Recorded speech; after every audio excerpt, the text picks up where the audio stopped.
Twins catch lightning late in the ninth to win their ninth. That's right, ninth in a row. We're breaking it all down. It's coming up next on the Locked On Twins POSTCAST.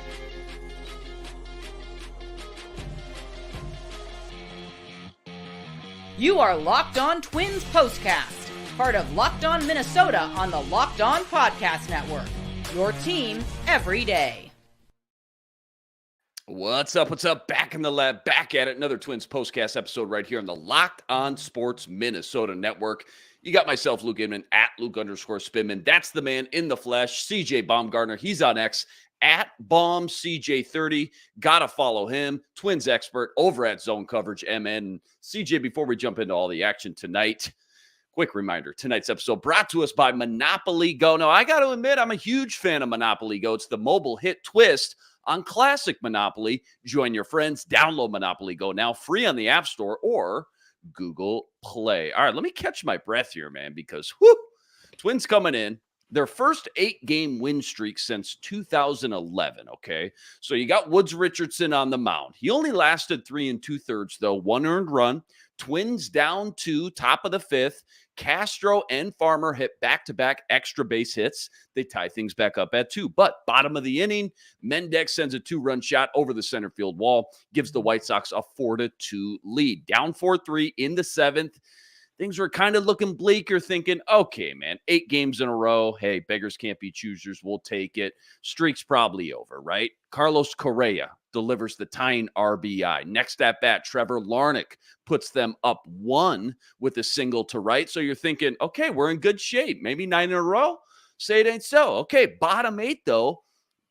Benintendi goes yard to tie it back up at 5. So just a back and forth absolute roller coaster. And then in the 9th, Buxton, he gets hit by a pitch to start this whole thing off. He ends up at third base, though, after a hit by Jeffers. Phenomenal base running. And it was so huge because there was only one out there. Max Kepler was able to give them the go-ahead run with a sac fly to left field. Twins go up 6-5. Bottom 9th. Guess who? Johan Duran. Remember him? Johan Duran? He comes in, closes thing down, gives your Minnesota Twins, CJ, their first 9-game win streak since 2008. 16 years.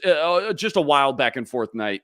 Give us your biggest takeaways, kind of your A topics, just to kick things off and get things going.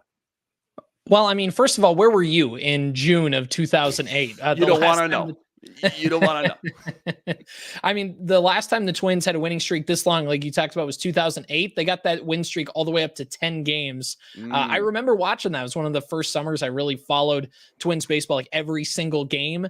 And they in the middle of that 10-game winning streak, a lot like this season, is really what kind of pulled them up and got everybody to kind of believe in the squad. But the big takeaway, again, has to be the fact that this offense is hot right now, and not just one particular player. It's the fact that it's 1 through 9. Anybody in this lineup feels like they're coming away with a big hit. Case in point, Kyle Farmer coming up with a big RBI double, ripping it down the line. That's a pitch that's inside. He does a great job turning on it quickly, ripping it down the left field line and able to get a double out of that. I think my biggest takeaway in this game is just the fact of I know that they were losing by 2 a couple times, but there was really no point in this game where I felt like the Minnesota Twins were not going to win. And whether it's because their lineup is hot right now, whether it's because it's the White Sox, I don't know, but there's just a swagger right now about this Twins team that really only a sausage can solve. Oh, boy, we should get into that later on as well. I had to look it up. You mentioned 10 games that 2008 Minnesota Twins team ended up going on, 10 games in a row. Twins' longest winning streak all-time team history. Do you want to take a stab at that? Oh, I feel like that's got to be probably somewhere in the 80s. Yeah, well, my guess, like yours, probably about 87 or 91. It was 1991, June 1st to June 16th, 15 games in a row. All it says here in this old article headline, Dome Field Advantage back in the Metrodome days. Okay, so again, we got plenty to touch on here.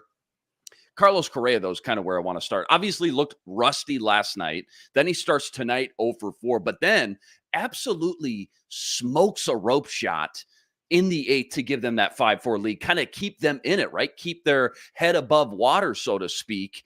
How huge is it just for morale, like team psyche, to get him back, your team leader, your team captain, outside of Royce Lewis, of course? And do you think he's kind of knocked the Rost off for good, or time will tell? I think time will tell. I don't want to get too out in front, but Sure. I mean, it was so encouraging to see him. They mentioned in the first inning or the second inning, whatever inning, his first at bat of the game, he had a 9-pitch at bat. He ended up getting out, but you just feel comfortable. You're taking a lot of pitches. You're seeing a lot of it. That part's encouraging. And like you talked about in the 8th inning, ripping that one, thought he almost hit it too hard. I didn't think that run was going to score right away. And the fact that he could take that extra base, that he's feeling healthy enough to want to be active on the base paths is huge. And we could say all of his accomplishments that he did at the plate today, but what might be the biggest thing he did, and this is why having Carlos Correa as your shortstop compared to Willie Castro, who did a nice job filling in. But again, the reason why Carlos Correa is Carlos Correa is he saved a run on that double by Pham off the wall by throwing an absolute bullet to home plate, and Jeffers with a great tag. And that's a play that Carlos Correa is 1 of 1 for that reason. Only Carlos Correa is making that play in all of baseball, and you win by a run. He saved you a run. I mean, just a great game today by Carlos Correa. And it's great to see that happen in game 2 of him coming off the IL to remind us how important he is in all facets for this team. Yeah, such a great point there. Not just offensively, but defensively, of course, as well. That's his bread and butter for sure. And again, in these close, tightly contested one-run games, every play like that gets magnified. Carlos Correa helping this team win in more ways than one, like you mentioned. I want to touch on Duran and like the relievers, kind of big picture as a whole in segment 2, but just first off here, segment 1, how great was it to see him back out there for the first time all year, still throwing absolute gas, straight heat? Think he hit 101 a few times already. What's his presence mean for this team? And how important is it to have such a flamethrower in the bullpen to help close out these, again, tight contested back and forth games like this in the 9th inning? Well, you saw yesterday that the Twins had to use Brock Stewart and Griffin Jacks, which is, obviously those guys are great, but they weren't able to pitch today, which meant you had to try and see if Cole Sands could pitch in a big spot, and he didn't quite answer that challenge. The Twins were able to bail him out, but it just shows that you're now one man deeper in this bullpen, and Duran is one of the top 3 closers in the game of baseball, and to have him back just adds that extra layer. Everybody can notch down a spot. When you get Justin Topa back eventually, that again adds more of those high leverage arms. But you saw it. I mean, the Twins would have had to have Griffin Jacks, or they would have had to have him or Brock Stewart come out on back-to-back days and try and get a save after already pitching in high leverage spots the day before. Not that that's a huge or not that that's like an impossible ask, but it is a tall task back-to-back days to go out and do that. Having Duran come out there, and it felt like the situation was tailor-made for him, and to get that strikeout to end the game and do the little skip off the mound, it just felt really good to see after not seeing it for the first month of the season. Yeah, this team just firing on all cylinders right now. Let's touch on tonight's game from Woods Richardson. Only goes 3 2/3 tonight, 7 hits, only 1 earned run, 2 Ks, 2 walks. I guess just overall thoughts on his 3rd start of the year and what you've seen from him these last few outings. Well, we talked about it yesterday with Joe Ryan and the fact that it was a little bit of a chess game because you face that team in your last start. So they are fresh. Everything that they have on you, they're ready. And he threw a lot of breaking pitches early. He was kind of afraid to use that fastball. He doesn't throw for a high velocity. And the White Sox, when they got fastballs, did a pretty good job of hitting them. So he threw a lot of off speed. And you just saw once he got that 3rd time through the order, started to fall apart a little bit. Talked about yesterday, if you can go 5 innings of 4-run ball or less, that's fine. Well, 1-run ball in 3 2/3 isn't exactly, if you average that out, it's not bad either for a 5th starter. And the bullpen was able to do its job. Overall, it's not hugely impressive, but he didn't blow up. And as a 5th starter, just not blowing up is kind of really all you can ask for on a every start basis. Yeah, bottom line, they got the win. That's what's most important as well. All right, Roco Report, your favorite or your least favorite move or decision or whatever it may be from today's game. So game 2 versus Chicago, the Roco Report, it says what?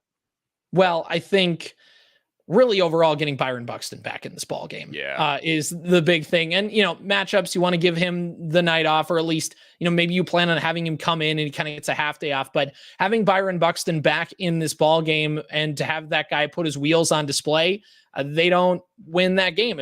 Max Kepler got the go-ahead run on a sacrifice fly. That doesn't happen if Byron Buxton doesn't fly from first to third on a bleeder past the infield on the right side. So that's really hard to go from first to third in that situation.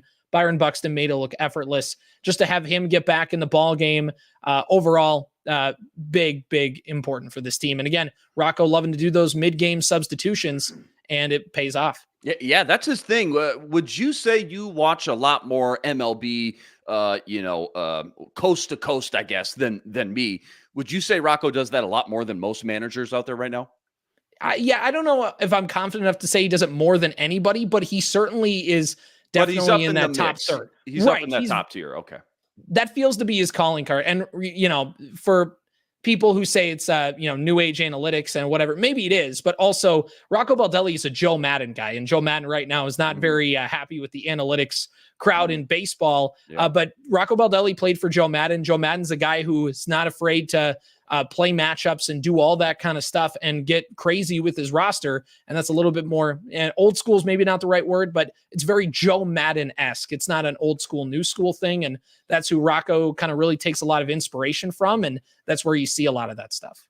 All right, some box score scouting, which I say it every night, doesn't always tell the whole story, just something to go off of here. So I'm just going to rip a couple of these off. You tell me what jumps out. Kirilloff over 2. Buxton comes in, as you mentioned. He pitches, pinch hits, huge 1-for-1 there. Or excuse me, 0-for-1, hit by a pitch. Got the walk, obviously, and then scored that tying run. Actually, it was the go-ahead run, excuse me. Julian 0-for-4, 3 Ks, kind of an off night for him. Jeffers 1-for-3, 1 run scored. Margot 1-for-1, 1 run scored. Kepler, that big sac fly to put them up 5-4. That was awesome.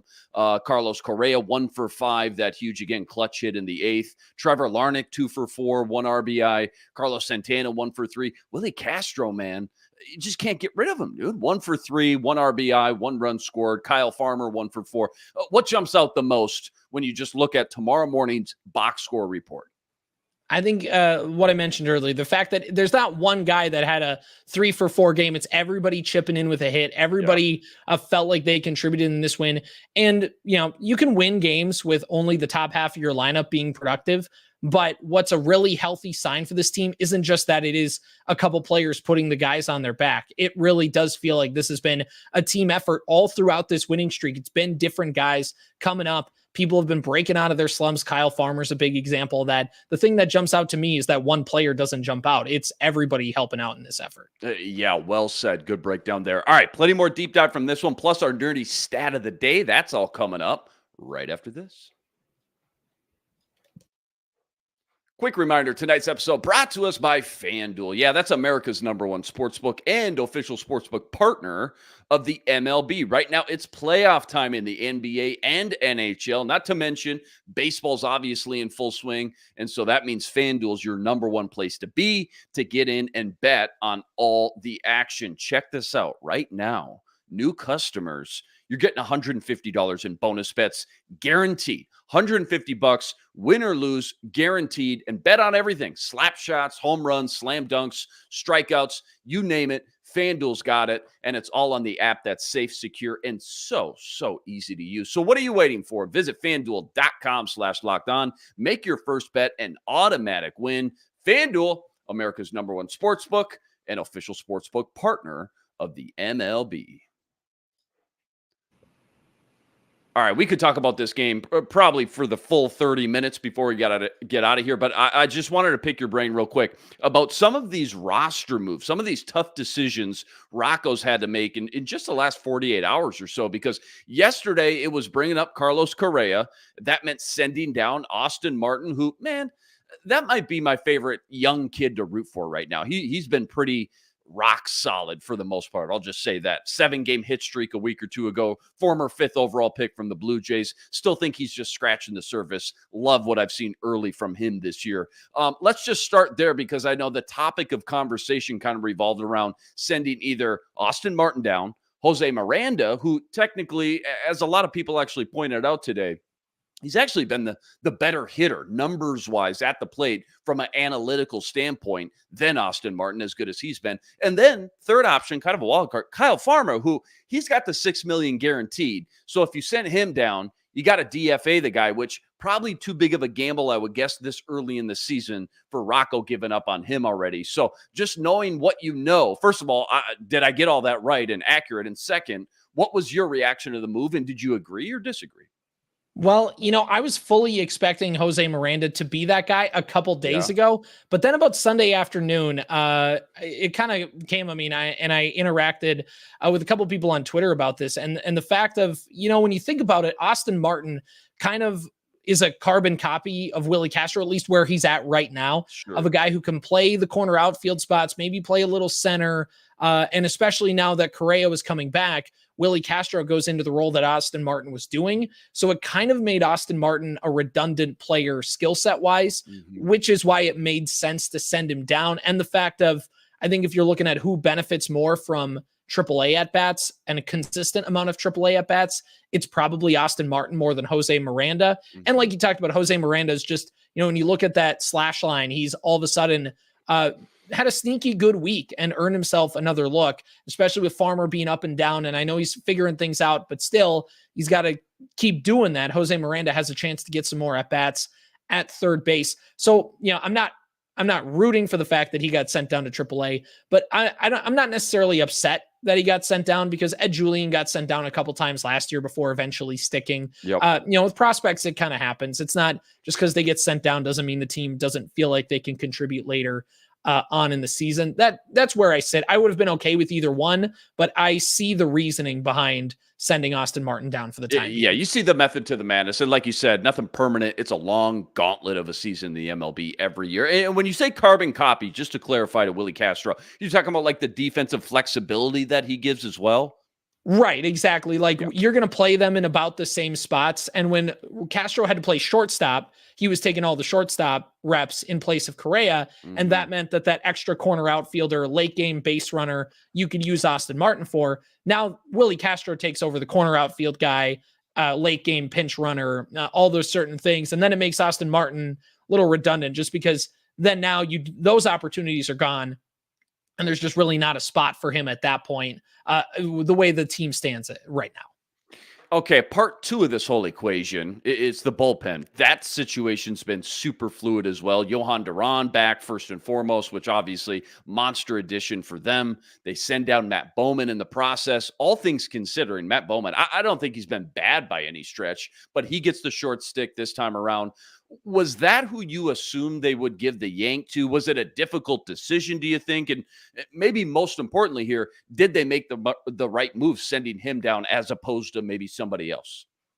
I think it just goes to show how strong the Twins bullpen is, because I think the last few years we've found the guy to identify pretty quickly who is going to be the guy to get DFA'd or sent down. The fact that this needs to be a debate means that the Twins bullpen has been pretty deep so far this season. There's usually one guy we can all single out. That hasn't quite been the case this year. Matt Bowman, he's had some nice debuts, but ultimately if you're going to have him or Duran, you're going to go Duran, and just that top end talent, you're going to lose a nice reliever. Maybe Bowman clears waivers, maybe he doesn't.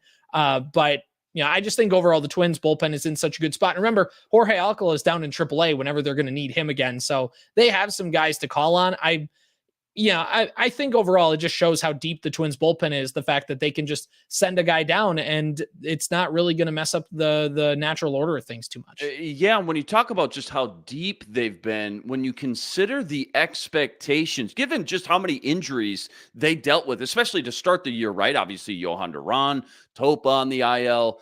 How would you grade, I guess, this group of misfits, let's call them, holding down the job, though, holding down the fort? Okert, Funderburk, Bowman, Alcala, Griffin Jacks, Brock Stewart, et cetera, et cetera. Like, how much have they exceeded expectations through these first 4 weeks? And to your point, how encouraging is that, knowing you've got them now waiting in the wings over this long gauntlet of a season? Well, I think it's an A, just first and foremost because of the production they've put up. And not only that, they're playing a role that they weren't coming into play. So the Twins, according to FanGraphs, were projected to be one of the best bullpens in baseball with the roster that they had. They had a lot of veteran depth.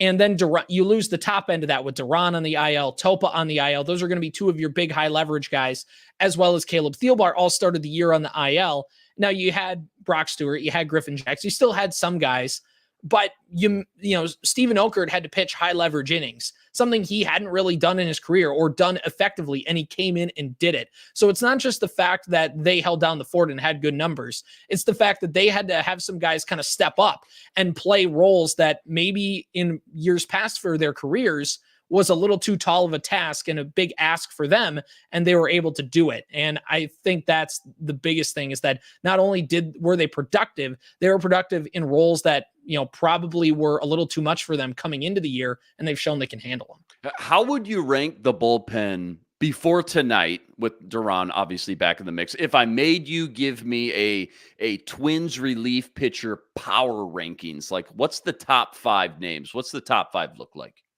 Well, I mean, it kind of goes 1A, 1B. I really like the stuff like it, with Griffin. Right? It's so muddled, isn't it, right now? Which is a Right. good problem to have. Exactly. Like Griffin Jax has a lot of good stuff, but man, Brock Stewart has been perfect this season, like literally perfect. Yeah. So he's got to be number 1. Griffin Jax down there at number 2. I've been, you know, maybe this is just a personal thing for me. I've really liked what Steven Okert has done out of the bullpen this year. I thought he's been impressive. And then, of course, Thielbar and then Funderburk. And the thing is, the Twins are carrying 3 lefties in this bullpen, which is not something typically that you do, but it's because the Twins really like Thielbar. They traded for Okert. And then Funderburk has been a guy that's impressed in AAA, that's earned a spot on this team. And I think, honestly, if Jorge Alcala was on this team, I think he has a chance of cracking the top 5. Although, again, it's been a little weird how they've handled him, but again, it goes to show you just how impressive this Twins team has been, when really you could interchange anybody in that bullpen in the top spot. Yes, certainly one of the secret sauces to their success. And again, just staying afloat, keeping their head above water during that early kind of funk they were in, now obviously on this 9-game win streak. So how about this now? When Justin Topa comes back, who's the next guy to get pulled and set down, if you just had to guess today? Oh, man, Isn't that tough? It's got to probably be Funderburk, because they have 3 lefties. Yeah, and Funderburk has options. And again, it's the same thing with Austin Martin getting sent down. Like, they didn't earn the demotion. It's just you have to send somebody down. You can't have 27 guys in the clubhouse. Right. So, like, I think Funderburk would probably be that guy, just because they have 3 lefties. Yeah, and makes sense. You know, teams typically have 2. Yeah. But I think that would probably be it. And again, not because Funderburk, I know he gave up the home run today, but not because he's necessarily earned a demotion, but just because you gotta send somebody down.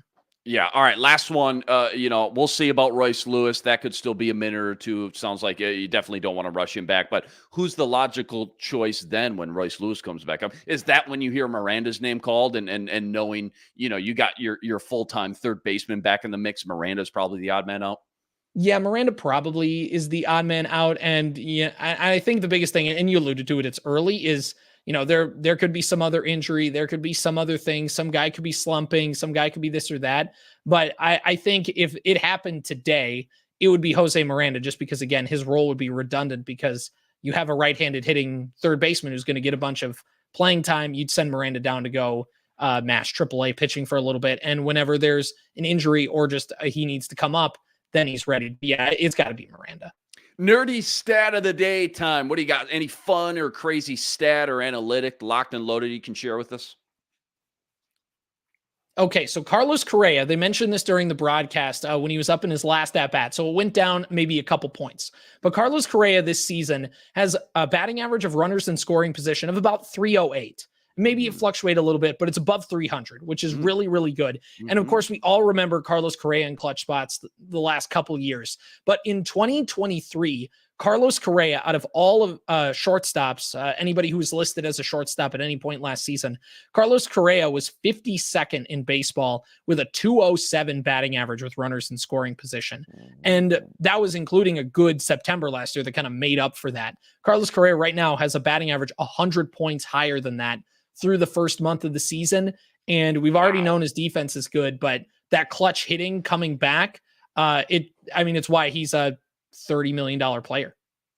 Man, if things couldn't even get more encouraging, you rip out a stat like that, man. Again, everything just seems to be clicking with this Minnesota Twins team. All right, don't go anywhere. We got to preview Game 3 versus the White Sox tomorrow, and that's all coming up right after this.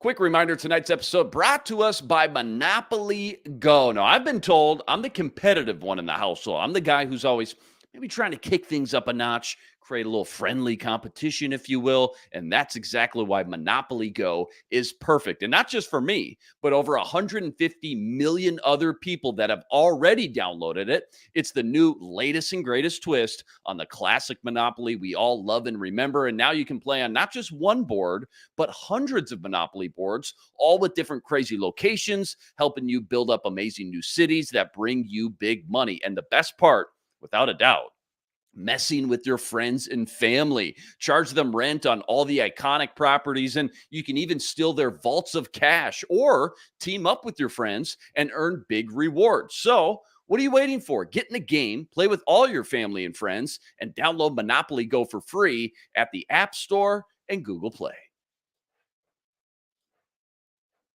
All right, Game 3 tomorrow. Bailey Ober on the mound. 2-1 record on the year, 4.21 ERA. Twins obviously going for their 10th win in a row. Give us the big bullet points as far as just what you're looking for most in this one with Bailey Ober specifically, and then the entire matchup, big picture in Game 3.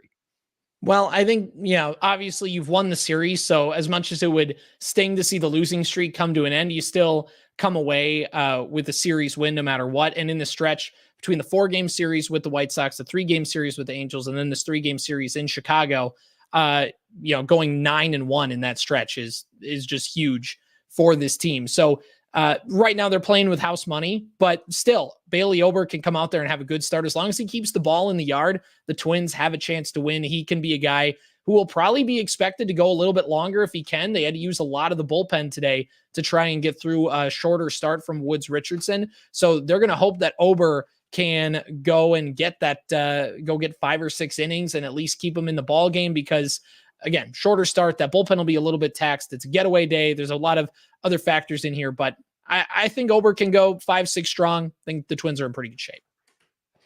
Yeah, absolutely. Can't wait to see how he looks tomorrow. That's a noon game. That's an afternoon game, I should say. 1:10 first pitch PM Central Standard Time. I know we're wrapping up. Give me 60 seconds, 30, 60 seconds. Trevor Larnach. How great is this dude seeing the ball right now? 20th overall draft pick in 2018. Guy just really feels like he's peaking right now, hitting his stride.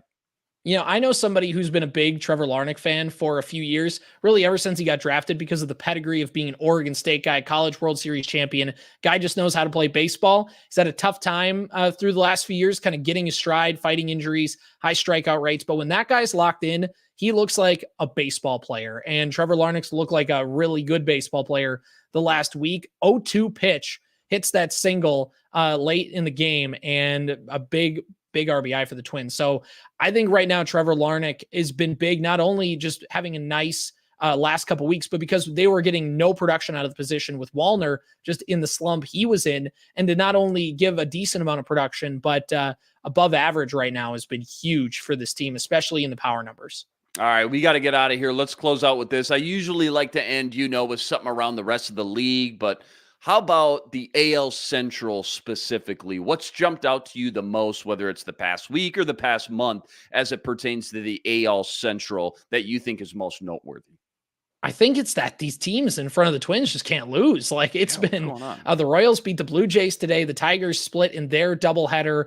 And I can't remember. I think the Guardian, they might've just lost today against Houston, like by a run, but it's been close, man. Like this AL Central has been weirdly competitive through the first month of the season. The White Sox are the White Sox, but outside of that, it's been one of the most competitive divisions in baseball, just like we all predicted. Just like we all predicted. Who do you think drops back down to the mean first, and which one do you think is last man standing of these 3-4 hot teams right now? I think the Tigers and the Royals are those two teams that probably drop to the back of the pack. And the Tigers come to mind just because, I mean, we've seen a lot of the Tigers watching Twins games and their pitching's okay. Like the high end is good, but they don't have a ton of depth there. And you've seen them make some plays out in the field that aren't great. And, you know, like nothing about the Tigers scares you. The Royals have Bobby Witt. That does scare you. And their pitching is better. Their floor is a lot higher, but there's nobody outside of Witt that really scares you. And then also, I think Cleveland is that team that's the last one standing because they've done it before and we've just seen them do it. They got a first-year manager in Stephen Vogt, but the rest of the team has done it. Jose Ramirez is still there. Like they have the pitching that's always going to compete and hang them in there. And this offense has been playing well. Maybe their offense scales back a little bit, but they have the pitching to always keep them relevant, which is why I think at the end of the day, it'll probably still be the Twins and the Guardians fighting for the division if it's anybody. Yeah, makes sense for sure. A lot of good bullet points and nuggets in there. All right, truly 60 seconds left for real this time. You teased it at the top. I'd be remiss if we at least didn't touch on it. When I say sausage and Minnesota Twins, break it down. What comes to mind? Wins. That's like it's a winning combination. That's literally Cloverdale sausage is getting so much free publicity out of a free meat package they sent to Kyle Farmer. It's astounding. I saw somebody on Twitter say that Farmer got sent free meat and now his teammates have turned it into a new religion. I don't know what we're doing here. Hey, whatever works, man. It's only weird if it doesn't work. Yeah, I was going to say, yeah, don't mess with it now, man, for sure. Love it. Awesome stuff again tonight. Twins win their 9th in a row, first 9-game win streak since 2008. Game 3 tomorrow. Bailey over on the mound for that one. First pitch, 1:10 p.m. Central Standard Time. As always, huge shout out to all you guys that joined us on the stream. Love you guys. Rest assured, we'll be back each and every game, same time, same place right here to break it all down. And quick reminder, got to go check out all CJ's work on X at BombCJ30 and all the work you're ripping up over at ZoneCoverageMN.com as well. And if it's not too much trouble, go like and subscribe. Help us get to 8,000 subscribers. That's always much, much appreciated. Not to mention, you can always find all our Locked On Sports Minnesota content wherever you find your podcasts, Apple Music, Spotify, and other various outlets as well. All right, that'll do it for us tonight. That's CJ. I'm Luke Inman. Until next time, signing out.